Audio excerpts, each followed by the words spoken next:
What is going on, Cyberfam? Looks like we have another special one today. Looks like Palantir has another partnership.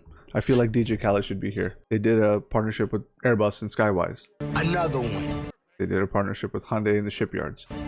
Another one. They did a partnership with Merck and Athenia. Another one. I mean, I feel like Alex Karp and Palantir are like the Oprah Winfrey of partnerships, man. Just handing these guys out. Another one. But anyway, so this new one is with a whole supply chain sort of company in Canada. I'll post a link of the article in the description below. Feel free to go take a look and read it yourself. I don't want to read all of it for you. There's a lot there. I think you can infer from a lot of stuff there. But what I want to do is I want to break down stuff from a technical level and break down the impact of what this can possibly provide, because I've actually worked in parts of the Canadian supply chain, this is specifically, this company deals with car parts and fluids and stuff. What I've dealt with was more so retail. So there's not as many companies handling the Canadian supply chain as there would possibly be for the American one. This kind of stuff is very recent. There's a lot of supply chain issues happening right now. We're facing some very real problems as it currently stands. Palantir's not going to go and completely solve the entire supply chain. This is another one of those deals where it's similar to Athenia, where they're partnering with the actual vendor of the supply chain and potentially all their sort of partners that deal with the data side of it. In this case, I want to highlight something here, okay? The important part here isn't actually who they're partnering with, which is Martinry. The important part here is the think data part. Okay? The reason I say that is because supply chain companies in general are not exactly tech companies. That's not their specialty. Their specialty is tweaking efficiencies here and there to get stuff done for the most part. I'm simplifying it here, but that's generally what it is. Think data over here in this particular situation is basically a data company based out of Toronto, and what they do, and this is very common for a lot of different supply chain organizations. What they do is essentially take the data that these supply chain companies provide, and they find them ways that they can monetize it for the most part. That's very basic. I think this is even in their mission statement. I'll explain that in a second. In this space, right, like I was mentioning, supply chain, what these companies do is they actually engage third-party vendors who are better suited to deal with the data side of it. So these guys, all they want to do is they want to buy, sell, they want to move it up the pipeline, down the pipeline, and basically record this data. Like, they don't know what to do with the data. They don't know how to even handle the data once it's in there. And you got to understand, the data collection side of it is very raw. So for instance, if you're a vendor for ladders, for example, you're going to collect all the raw pieces of data. For example, how tall is the ladder? How many steps does the ladder have? You know, what kind of like metal the ladder is made of? You know, all the raw stuff. You don't actually take any inferences from it. You don't know what it is. You just collect it because you have to, right? Part of that is because you actually store it on your side as well.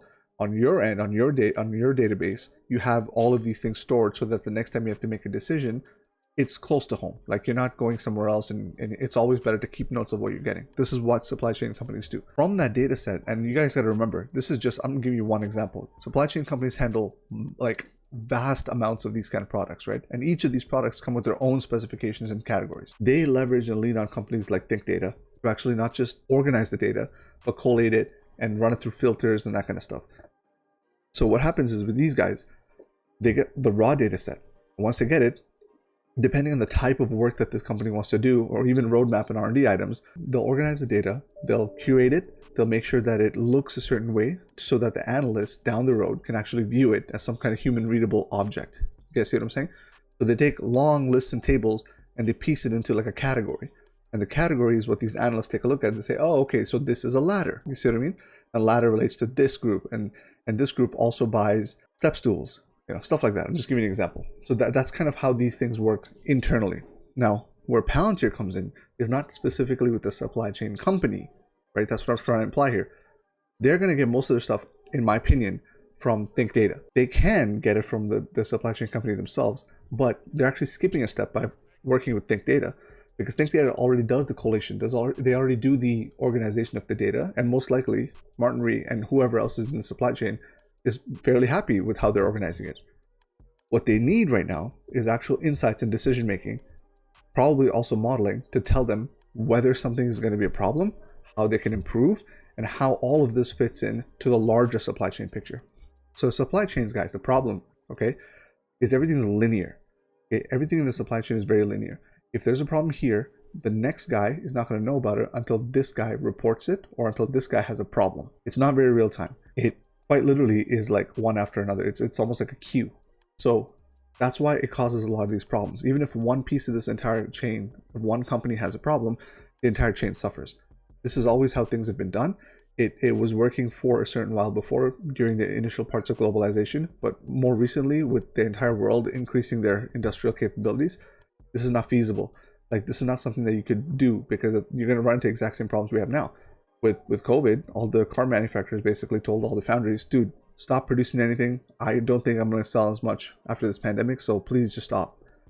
They stopped, but now they're like, oh crap, we're selling a lot. Please, like, double your production. And you can't just turn it on. Like, a factory is not a switch, right? So then if the factory gets affected, the foundry gets affected, then the next supplier gets affected, the people that supply the foundry. The problems compound.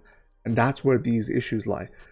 So what Palantir is going to do is they're going to take this pre-curated data, and to be honest, I think they might actually do some curation themselves as well. They'll probably work to get some raw data sets as well.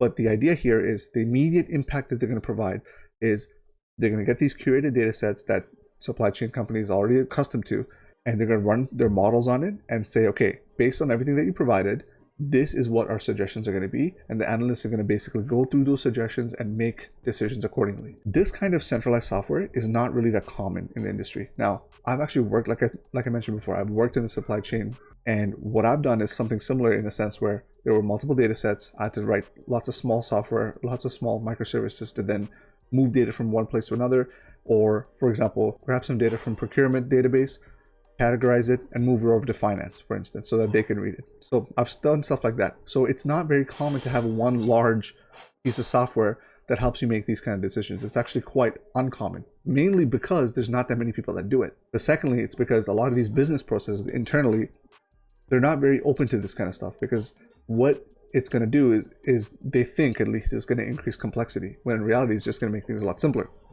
So these guys seem like they're smarter people, and they've gone with people like Think Data, where they're like, you know what, don't worry about your data side of it, let's take care of that. But there's someone clearly smarter there, because they know that there's an issue outside of just the data part of it, which is the analyzing and the decision making based on that, and that's why they go with Palantir. So traditionally speaking, all these supply chain companies will store data their own way, like we mentioned, just to recap, right? And secondly, there's no software that does this kind of stuff right out of the box. And even if there is, it's going to be something more akin to Think Data and not so much like Palantir. And third, it actually increases the entire pipeline. It's not just the company that they're partnered with. So here's what's going to happen. Palantir is actually going to review these curated data sets, and they're going to be able to predict, okay, in this particular season, there's going to be some issues with this order item. So based on your data, we're going to suggest a few other ones to basically pick from. And they're going to provide that as an insightful decision-making, piece of information, which the analyst can decide on at that time. It's almost like mitigation, right? You're trying to plan for this ahead of time. Based on the previous issues that you've had or previous data sets that you've provided, you're going to be able to predict stuff in the future that potentially could be an issue moving forward. And this is like a lot of low-hanging fruit here that Palantir can pick for sure. And the impact of this is pretty cool. So if they want to, at that particular time, if they have that problem, instead of ordering from the same people, they can say, okay, to actually alleviate some of the supply chain stress, we're going to order only part of it from here, and then part of it from here, and then part of it from somewhere else. Let me give you an example. In the thing that I did, the place that I worked at, we dealt with a lot of retail. Let's say you had 100 gas stations, right? And in this region, of course, it's not like 100 gas stations all together. They're separated across this entire region. So in this entire region, let's say it's summertime and you need to order bags of ice. Well, how this plays out is generally, normally speaking, these analysts, these supply chain like folks who actually make the decisions, they're not very technical. So what they do is they look at in the past and they say, okay, these guys have used 1,000 bags of ice before in the summer. So what I'm going to do is I'm going to order 1,000 bags of ice.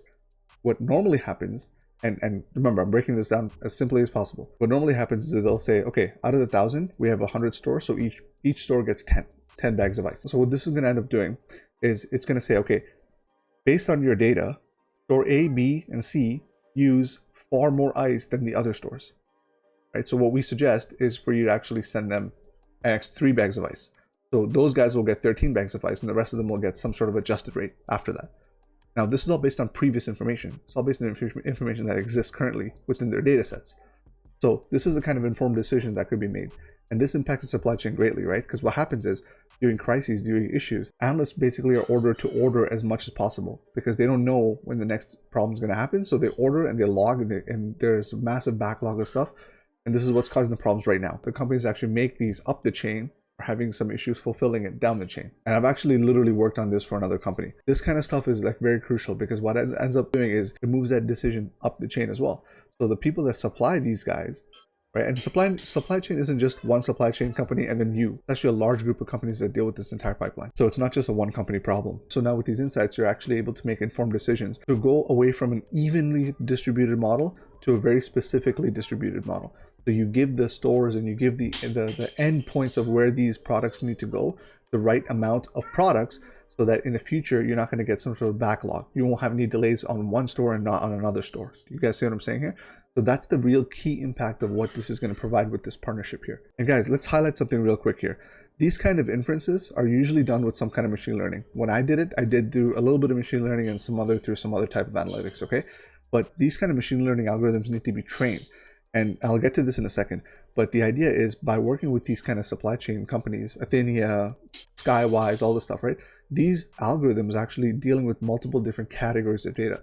When you're talking about algorithms and AI, the amount of data doesn't really matter as much as the quality. It needs to be both. It can't just be a lot of data. It needs to be quality and quantity. That's the hard part about AI, and that's the hard part about machine learning. As we progress through this, Palantir is actually going to get varying data sets, varying types of categories that they can pick and choose from, so that the next person they try to address this problem for, the algorithm is actually going to be quite smart in how they deal with that. That's where the decision-making process comes from. That's where the real key and the value for Palantir is out of all this. It's not just a one-way narrow product. Palantir is actually getting back something from this. They're able to sort of move that up to the next partnership. That's really the key here. This is going to take some time to grow, but the more partnerships they make, it's not linear. They're going to be able to train their models and their algorithms exponentially. Anyway, I just had another thought about this too. It seems like Palantir is dealing with a lot of these smaller types of supply chain companies, or just smaller supply chains in general. And when I mean small, I'm talking relatively, right?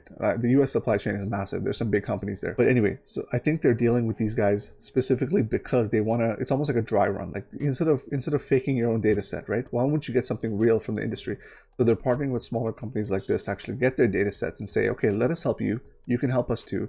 Don't worry about it. Try our product.